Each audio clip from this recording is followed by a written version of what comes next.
ിലേക്ക് സ്വാഗതം. ഭ്രമയുഗത്തിൻ്റെ theatre count കൂടുന്നു എന്നുള്ളത് തന്നെയാണ്.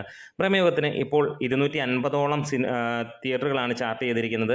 കേരളത്തിലെ വലിയ വലിയ തിയേറ്ററുകളിൽ തന്നെയാണ്, അതായത് വലിയ കപ്പാസിറ്റി ഉള്ള തിയേറ്ററുകളാണ് സിനിമയെ ഇപ്പോൾ പ്രദർശനത്തിന് വരുന്നതായിട്ട് ഇന്ന് കാണുന്നത്. എറണാകുളം കവിത അങ്ങനെയുള്ള വലിയ തിയേറ്ററുകളാണ്. നമുക്കറിയാം, ഒരു ബ്ലാക്ക് ആൻഡ് വൈറ്റ് ആയിട്ടാണ് സിനിമ വരുന്നതെന്നറിയാം. ഇതിനോടകം തന്നെ ഒരൊറ്റ ലുക്ക് കൊണ്ട് എല്ലാവരെയും ഞെട്ടിച്ചിരിക്കുന്ന ഒരു സിനിമയാണ് ഭ്രമയുഗം. 4ഓളം ഭാഷകളിലാണ് സിനിമ വരുന്നത്. ഒരു പാൻ ഇന്ത്യൻ മൂവിയായിട്ട് വരുന്നു. പക്ക ബ്ലാക്ക് ആൻഡ് വൈറ്റ് എന്നാണ് കേൾക്കുന്ന സിനിമ. എന്താണെങ്കിലും ഈ ഒരു സിനിമ വരുമ്പോൾ ഒരു കാര്യം ഉറപ്പിക്കാം, വേറെ ഒന്നുമല്ല, ചില കമൻസുകളിലേക്ക് നമുക്ക് കടന്ന് ചെല്ലാം. മമ്മൂട്ടിയുടെ പരീക്ഷണ സിനിമകൾക്ക് വലിയ സ്വീകാര്യതയാണ്. ഷിബു ബേബി ജോൺ, മമ്മൂക്ക ഫാൻസ് മമ്മൂക്കയുടെ എല്ലാത്തരം സിനിമകളും ആഘോഷമാക്കും. രഞ്ജൻ പ്രമോദ്, ഇങ്ങനെ തുടങ്ങുന്നു. എന്താണെങ്കിലും നമുക്കൊരു കാര്യം ഇവിടെ ഉറപ്പിക്കാം, മികച്ച പെർഫോമൻസ് ആയിട്ടാണ് ഈ സിനിമ എത്തുന്നത്. അതിൽ യാതൊരു സംശയവും വേണ്ട. 100 അല്ല 101% ഗ്യാരണ്ടീഡ് ആണ് മികച്ച പെർഫോമൻസ്. മമ്മൂട്ടി മാത്രമല്ല, ഇതിലുള്ള താരങ്ങളെല്ലാം തന്നെ ആ റേഞ്ചിൽ തന്നെയാണ്. ഇനി തമിഴിലേക്ക് ചെല്ലുകയാണെങ്കിൽ ഈ സിനിമ ഒരു ആഘോഷമാക്കുകയാണ് തമിഴ് ഫിലിം ഇൻഡസ്ട്രിയും. ഒരു മലയാള സിനിമയ്ക്ക് കൊടുക്കുന്ന നല്ല സ്വീകാര്യത എന്ന് പറയാം. ഇത് തമിഴിലുമുണ്ട്.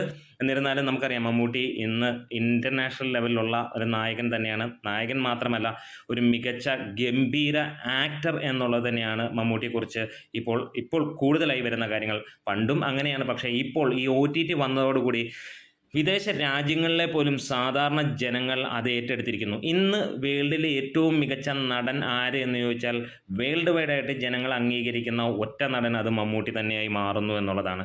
കാരണം ഇവിടെ കാതൽ ദ കോർ എന്ന സിനിമ എത്തിക്കഴിഞ്ഞപ്പോൾ അതിനെക്കുറിച്ചുള്ള വാർത്തകൾ സോഷ്യൽ മീഡിയയിലല്ല, വേൾഡ് വൈഡായിട്ട് ഇപ്പോൾ കാണുമ്പോൾ അവർ പറയുന്ന ഓരോ കാര്യമുണ്ട്. അതായത് 73കാരനായ മമ്മൂട്ടി ഇന്ത്യൻ ഫിലിം ഇൻഡസ്ട്രിയിലെ one of the biggest mega star അല്ലെങ്കിൽ സൂപ്പർ സ്റ്റാർ എന്ന് പറയുന്നു.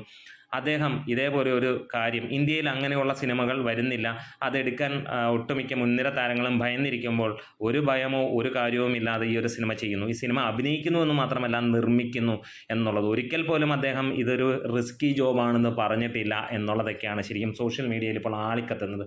വിദേശ രാജ്യങ്ങൾ ഉൾപ്പെടെ അന്യ സംസ്ഥാനങ്ങളിലുള്ള ഉൾപ്പെടെയുള്ള ജനങ്ങൾ പറയുന്ന കാര്യങ്ങളാണ്. ഇനി തമിഴിലേക്ക് ചെല്ലുകയാണെങ്കിൽ, തമിഴിൽ ഈ ഒരു സിനിമ റിലീസ് ചെയ്യുന്നത് ഒരു വമ്പൻ തരംഗമായിട്ട് തന്നെയാണ് ഇതിനതിൽ. അതായത് ഈ സിനിമയുടെ റിലീസ് ഏറ്റെടുത്തിരിക്കുന്ന അവിടെ ബ്രഹ്മാണ്ഡ സിനിമകൾ അല്ലെങ്കിൽ അവിടുത്തെ ഏറ്റവും മികച്ച സിനിമകൾ റിലീസ് ചെയ്തിരിക്കുന്ന, അതായത് വിക്രം, KGF 2 തുടങ്ങിയ വർക്കുകളെല്ലാം തന്നെ ചെയ്തിരിക്കുന്ന AP ഇൻ്റർനാഷണലാണ് എടുത്തിരിക്കുന്നത്. സാധാരണ മലയാള സിനിമയ്ക്ക് വലിയ രീതിയിലുള്ള തിയേറ്റർ കൗണ്ടുകൾ കിട്ടില്ലെങ്കിൽ ഇവിടെ നമുക്ക് ഈ ഒരു കാര്യം ഉറപ്പിക്കാം, ഗംഭീരമായിട്ട് തന്നെയാണ് ജനങ്ങളെല്ലാം ഈ സിനിമയെ നോക്കിക്കാണുന്നത്. ഇതാണ് ശരിക്കും പറഞ്ഞാൽ കാലദേശ ഭാഷകൾക്കപ്പുറമുള്ള ഒരു സിനിമ എന്ന് തന്നെ പറയാം. പാൻ ഇന്ത്യൻ മൂവി എന്ന് തന്നെ നമുക്ക് വിശേഷിപ്പിക്കാം. കാരണം മൾട്ടിപ്പിൾ ലാംഗ്വേജിലാണ് ഈ സിനിമ വരുന്നത്. ചെറിയ സിനിമയായിട്ട് വന്ന് ചെറിയ ദിവസങ്ങൾക്കുള്ളിൽ ഷൂട്ട് ചെയ്ത ചെറിയ ബഡ്ജറ്റിൽ വരുന്ന മമ്മൂട്ടിയുടെ ബ്രഹ്മാണ്ഡ സിനിമ എന്ന് തന്നെ പറയാം. ഒരു ബ്രഹ്മാണ്ഡ സിനിമ ഉണ്ടാക്കാൻ 100 കോടി 200 കോടിയൊന്നും വേണ്ട, വളരെ ലോ ബഡ്ജറ്റിലും ചെയ്യാമെന്ന് രാഹുൽ സദാശിവൻ ഇവിടെ കാണിച്ചു തരികയാണ്. എന്തായാലും സിനിമ ഇറങ്ങട്ടെ, നമുക്ക് കാത്തിരിക്കാം. ഇതുവരെയുള്ള അപ്ഡേറ്റുകൾ അതിഗംഭീരം തന്നെയാണ്. ഇപ്പോൾ തിയേറ്ററുകൾ ചാർട്ട് ചെയ്യുമ്പോഴും സൈലൻ്റ് ആയിട്ട് വന്ന് വമ്പൻ ഹിറ്റാകുന്ന ഒരു സിനിമയായിട്ട് മാറട്ടെ. ഇവിടെ ഹിറ്റോ സൂപ്പർ ഹിറ്റോ 100 200 കോടിയല്ല ജനങ്ങൾ കാണുന്നത്, മികച്ച അഭിനയം, മികച്ച ഒരു സിനിമ കാണുക എന്നുള്ളത് തന്നെയാണ്. മമ്മൂട്ടി നമുക്കറിയാം, ഏറ്റവും മികച്ച സിനിമകൾക്ക് വേണ്ടി മാത്രം മുന്നോട്ട് ചലിക്കുന്ന, ഇന്ത്യയിലെ വേൾഡിലെ തന്നെ നമുക്ക് എണ്ണപ്പെടുന്ന നടന്മാരിൽ ഒരാൾ തന്നെയാണ്. നമ്മുടെ വീഡിയോസ് ഇഷ്ടമെങ്കിലും സപ്പോർട്ട് ചെയ്യണം. Great media.